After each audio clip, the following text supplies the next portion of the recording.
एक बड़ी खबर आपको बताते हैं। बीजेपी का जयपुर में चिंतन शिविर है। 2023 के चुनाव को लेकर यहां रणनीति बनाई जाएगी। 20 और 21 मई को 2 दिवसीय शिविर है। मध्य प्रदेश और छत्तीसगढ़ के कई दिग्गज नेता शामिल होंगे। मध्य प्रदेश से बीडी शर्मा, संगठन महामंत्री हितानंद शर्मा शामिल होंगे। प्रदेश प्रभारी मुरलीधर राव भी शामिल होंगे। राष्ट्रीय संगठन मंत्री शिव प्रकाश मौजूद रहेंगे। छत्तीसगढ़ से उनकी प्रभारी डी पुरेंदेश्वरी, सह प्रभारी नितिन नवीन शामिल होंगे। तो उदयपुर में कांग्रेस ने चिंतन शिविर लगाया। अब सोचिए, आने वाले समय में चुनाव है। पहले पंचायत चुनाव है, फिर नगरीय निकाय आएंगे मध्य प्रदेश में, उसके बाद 2023 के, फिर 24 में लोकसभा चुनाव, उससे पहले एक चिंतन शिविर। हालांकि इस तरह के शिविर चलते रहते हैं, लेकिन बीजेपी के राष्ट्रीय संगठन का 2 दिन का चिंतन शिविर, मध्य प्रदेश छत्तीसगढ़ के कई बड़े नेता वहां मौजूद रहेंगे। तो क्या वहां चिंतन होगा, मनन होगा, मंथन होगा, आगे कैसे चुनाव लड़ना है, क्या मुद्दे रहेंगे, पार्टी कैसे काम करेगी, संगठन को किस तरह काम करना है।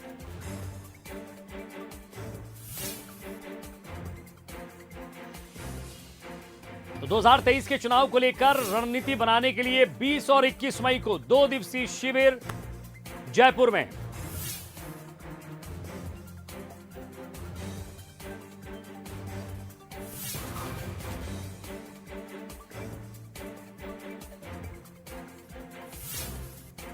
चलिए, इन दोनों प्रदेशों में आखिर क्या खास होने वाला है। 2 संवाददाता हमारे साथ, दोनों का सबसे पहले स्वागत और बड़ी खबर के साथ जुड़ रहे हैं।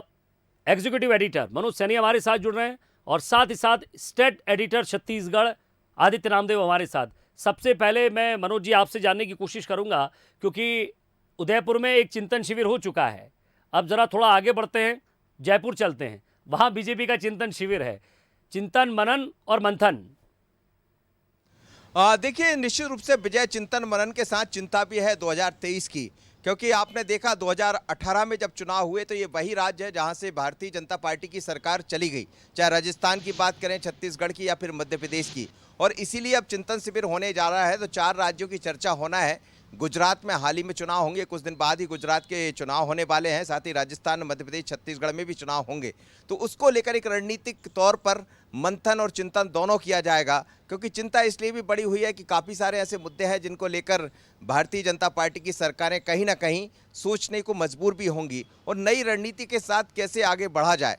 क्योंकि अब देख रहे हैं हम कि कई तरह के ऐसे मुद्दे हैं, राष्ट्रवाद का मुद्दा है या फिर बाकी जो परिप्रेक्ष्य में हम तमाम तरह की चीज़ें देख रहे हैं जिसका जिक्र मैं नहीं करना चाहता हूं, वो भी है। तो किस रास्ते, ऐसा कौन सा रास्ता होगा जिससे 2023 का रास्ता आसान बन जाए, तो इसको लेकर चिंतन मनन होने जा रहा है। मध्य प्रदेश से भारतीय जनता पार्टी के प्रदेश अध्यक्ष बीडी शर्मा उसमें शामिल हो रहे हैं। हितानंद शर्मा और बीडी शर्मा यहाँ से रवाना होगा। मुरलीधर राव रहेंगे, प्रकाश जी रहेंगे। लेकिन मध्य प्रदेश में भी 2018 में सरकार गंवा दी थी भारतीय जनता पार्टी ने। वो बात अलग है कि बाद में जो स्थितियां बनी जिसके कारण बीजेपी की सरकार की वापसी हुई है। तो इन्हीं बातों को लेकर चिंतन होना है, क्योंकि आपने बिल्कुल कहा कि कुछ दिन पहले ही कांग्रेस का चिंतन मनन भी वहां पर हुआ। अब कांग्रेस के चिंतन और मनन से कितना मंथन निकल कर आया वो भी हमने देखा, कितना अमृत निकला। क्या भारतीय जनता पार्टी के चिंतन मंथन से अमृत निकल कर सामने आएगा, तो निगाह इस पर रहेगी। लेकिन बहुत ही महत्वपूर्ण होने वाला है। और पहले 21 तारीख को वर्चुअल रूप से प्रधानमंत्री नरेंद्र मोदी भी इसमें शामिल होने जा रहे हैं।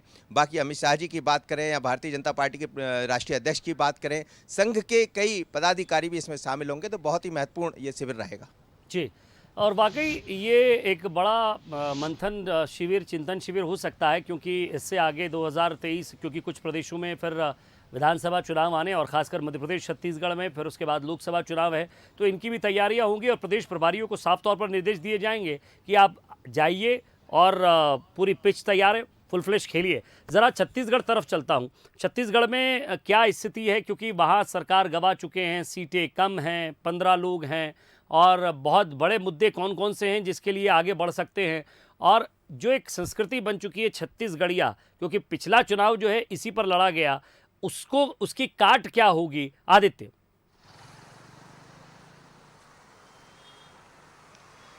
देखिए विजय जी, राष्ट्रीय पदाधिकारियों की बैठक है तो राज्यों के बारे में बात होगी ऐसा फिलहाल लगता नहीं है। जो शेड्यूल आया है, जो मिनट टू मिनट इवेंट आया है, उसमें डिस्कशन में यही बात सामने आई कि मोदी सरकार के 8 साल पूरे हो रहे हैं। इस 8 साल की उपलब्धियों को लेकर जनता तक जाना है, ये महत्वपूर्ण एजेंडा इस 20 और 21 की राष्ट्रीय पदाधिकारियों की बैठक में रखा गया है। चूंकि देखिए, रमन सिंह राष्ट्रीय उपाध्यक्ष हैं, वो इसमें शामिल हैं। प्रदेश अध्यक्ष जो हैं विष्णुदेव साय वो इस बैठक में शामिल हैं। इसके अलावा पवन साय जो राष्ट्रीय यहाँ के प्रदेश संगठन मंत्री वो यहाँ पर गए हुए हैं। डी पुरेंदेश्वरी रहेंगी, नितिन नवीन रहेंगे।